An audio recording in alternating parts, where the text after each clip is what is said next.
Estamos de regreso en Punto y Contrapunto. Primero lo inhabilitaron y nos dio gusto a algunos. Después congelaron sus cuentas y nos dio esperanza a otros. Ahora se giró una orden de aprehensión en su contra y Alfredo Lecona hasta que brinca de la felicidad. Emilio Lozoya, el cercanísimo de Enrique Peña Nieto, el exdirector de Pemex y el único funcionario implicado directamente en el caso Odebrecht aquí en México, está en el ojo del huracán. ¿Será el inicio de un implacable combate a la corrupción de la 4T o es el clásico golpe mediático de inicio de sexenio y electoral, como dicen otros? ¿Qué es? Veamos el contexto.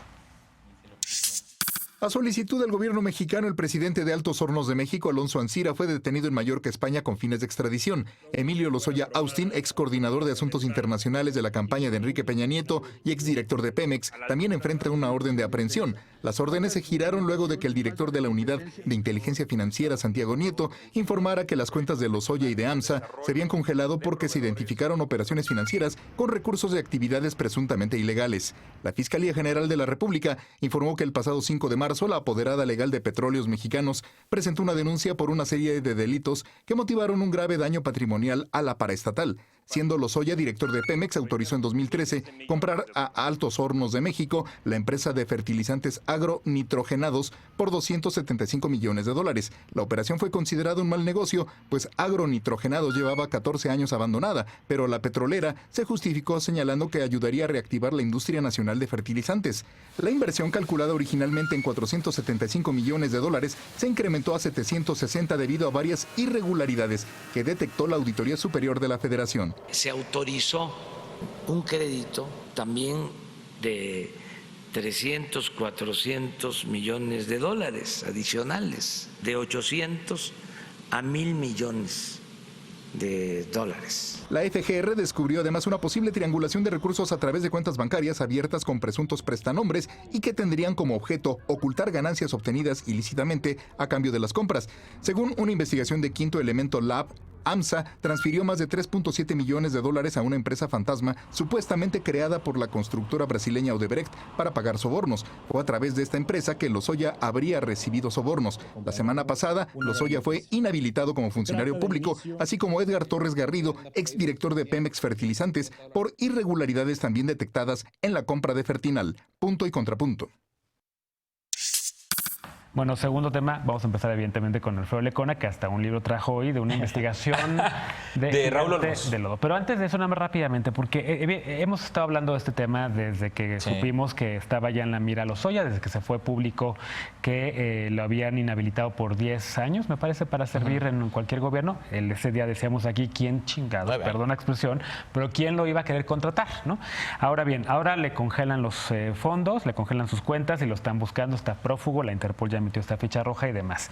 ¿Cómo viste la reacción de la oposición, sobre todo de quienes están en Movimiento Ciudadano, en el PAN, en el PRI, que pues están prácticamente ni siquiera reconociendo que finalmente va a haber hay una función, una Fiscalía General de la República que agarró el expedientote que les habían dejado y ahora sí ya hay pruebas contra este señor y públicamente van en contra de él?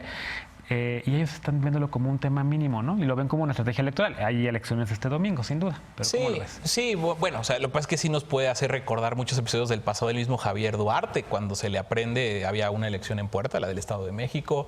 En fin, o sea, sí hay motivos, creo, históricos para pensar que los grandes golpes y las grandes detenciones, las detenciones espectaculares se dan en contextos electorales, pero yo sí difiero completamente de que esto sea un distractor y que sea cosa menor y que sea un chivo expiatorio. Claro. Emilio Lozoya es la entrada para desentrañar la participación de Odebrecht en México, sin lugar a duda. Nada más y nada menos que cuando los primeros sobornos de Odebrecht fueron recibidos por Emilio Lozoya, presuntamente, como se ha conocido a través de la justicia brasileña, no la mexicana, claro. Emilio Lozoya era el coordinador internacional de la campaña de Enrique Peña Nieto y era miembro del Consejo de Administración de OHL, otra empresa que si le escarban tantito la unidad de inteligencia financiera va a encontrar, vaya, todo lo que ha sucedido en las elecciones desde 2004 básicamente hasta la de Rubiel Ávila.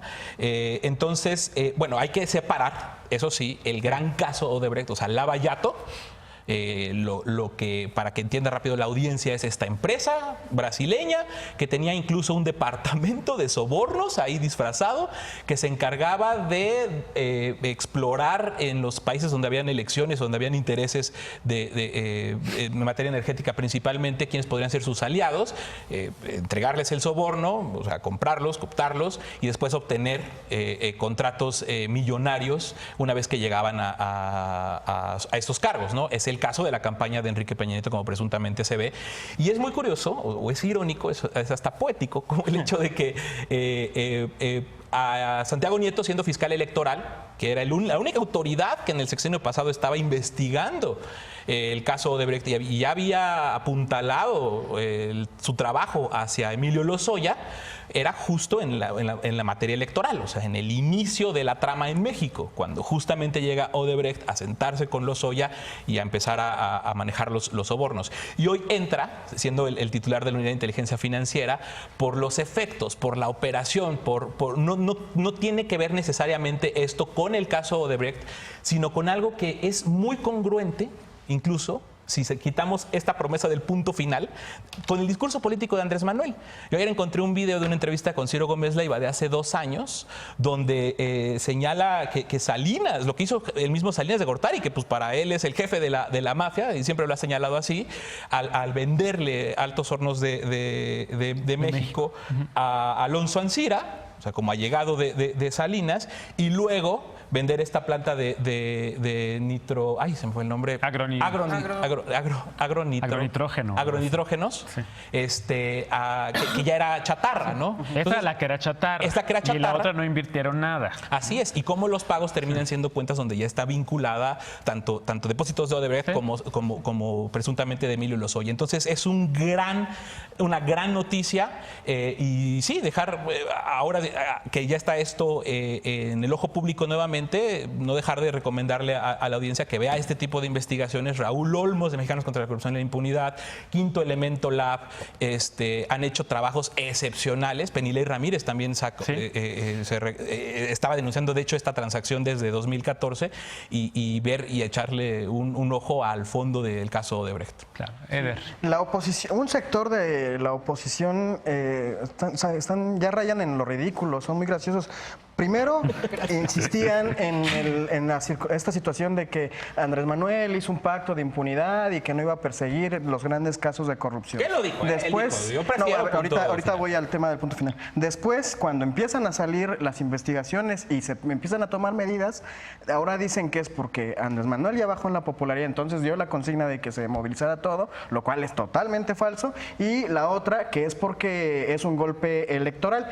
A 3 días de la elección o 4 días de la elección, ya no se mueven los resultados. Lo hecho está. Si va a ganar Morena, va a ganar, y si va a perder, para empezar. Segundo, efectivamente, Andrés Manuel se ha dedicado a gobernar, se ha dedicado a generar propuestas en lo que él considera sus prioridades para construir la plataforma para la Cuarta Transformación Nacional, y lo que ha hecho, que fue con lo que se comprometió desde el principio, es con no dar consigna de perseguir a nadie por consigna presidencial, pero tampoco frenar ninguna investigación que estuviera en manos ni de la Fiscalía, ni de la Función Pública, ni de Inteligencia Financiera. Y ha cumplido cabalmente con eso. Metió a especialistas en donde a él le correspondía, caso Santiago Nieto, que no es militante Morena, que no es orgánico de Morena, lo puso en lugar clave en donde él podría colaborar en la ruptura del pacto de impunidad, y lo ha dejado trabajar en total libertad, y la Fiscalía, pues, que en su autonomía que haga su chamba, y Andrés está gobernando y está haciendo su trabajo en lo que él considera prioritario.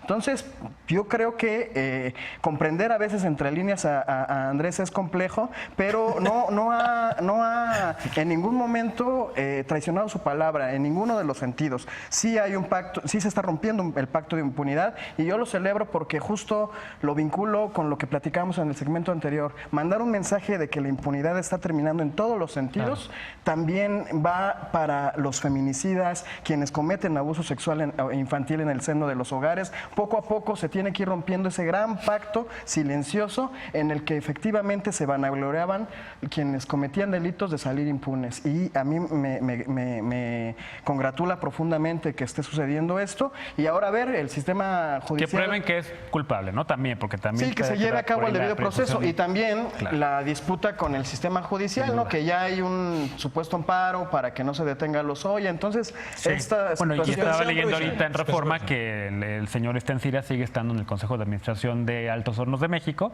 y están diciendo que además la acusación de la FGR es bastante débil. A ver qué pasa por ahí. Aquí, ¿qué opinas, querida Fer? Nos queda poco tiempo porque ahora tenemos muchos cortes. Siempre se le avientan al Poder Judicial cuando muchas veces es que las fiscalías no hacen arman bien las carpetas, ¿no? Y creo que también ahí es muy fácil irte contra los jueces. El amparo provisional que se otorgó hoy, pues es una cosa casi de cajón, ¿no? Es algo que se hace siempre. Sí. Entonces realmente la aprehensión se estaría dando alrededor del próximo miércoles porque no sabían de dónde venía. Y bueno, también depende de contra cuántas autoridades lo giraron, etcétera. Ahora, entiendo un poco a la oposición en este reclamo, porque también hemos visto muchos casos en los que hay grandes detenciones que luego salen libres. Y creo que sí hay que dar tiempo a que esto se resuelva. Pero me parece que tampoco hay que escatimar, que sí es un gran logro que hayan habido estas detenciones y un reconocimiento especial tanto a la Fiscalía como a la Unidad de Inteligencia Financiera. Santiago Nieto. Que además no son las únicas dos detenciones que se han dado, las únicas dos órdenes de aprehensión que se han girado. En estos 2 días se detuvo también al líder de la Unión Tepito, al líder de la Antiunión Tepito, al líder de Plaza del Cártel Jalisco Nueva Generación en la Ciudad de México, al dueño de FICREA en Estados Unidos. Es decir, han sido 2 días de un trabajo, bueno, de la consumación de un trabajo que se ve que venía de investigaciones de meses, ¿no? Desde que empezaron en sus labores. Entonces, a mí me parece que están haciendo un trabajo increíble, que a pesar de que hayan sido detenciones en la Ciudad de México, son de investigaciones federales y que quien hace las detenciones es la Fiscalía. Investigaciones de meses o igual y de años, que más bien probablemente de años, pero finalmente nadie, o sea, digamos, recordemos que Raúl Cervantes decía que el caso estaba listo y que no lo había dejado. Gómez también y demás. Tienes 20 segundos, Luis Sánchez, es un gran reto para ti. Sencillamente decir, como retomando el análisis que hacía Penny Ley, justo que es quien abre esta investigación allá a finales de 2013-2014, ojalá esto no se parezca a Oceanografía, ¿no? En donde tenías de todos modos un caso montado, se llegó a dar con el culpable, ese culpable pisó la cárcel y un par de años después, olvidado el tema, salió.